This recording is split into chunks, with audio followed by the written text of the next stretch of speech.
पालघर जिल्ह्यातील वाडा तालुक्यात पुन्हा एकदा औद्योगिक सुरक्षेचा प्रश्न ऐरणीवर आलाय. कोणसी परिसरातील अनधिकृत फटाके बनवणाऱ्या शेडमध्ये आज भीषण स्फोट झालाय.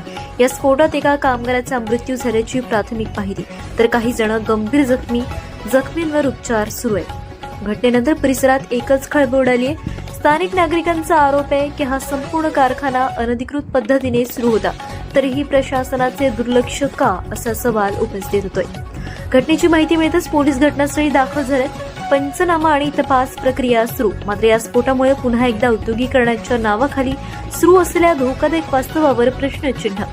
स्थानिकांचा गंभीर आरोप आहे. प्रदूषण नियंत्रण मंडळ आणि औद्योगिक तपासणी यंत्रणा यांची कारवाई शून्य. त्यामुळेच अशा बेकायदेशीर आणि जीवघेण्या उद्योगांना खतपाणी.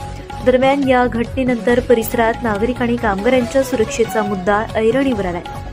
जबाबदार अधिकाऱ्यांवर कारवाई होणार का? अनधिकृत कारखान्यांवर बंदी कधी, हे पाहणं महत्त्वाचं ठरणार आहे.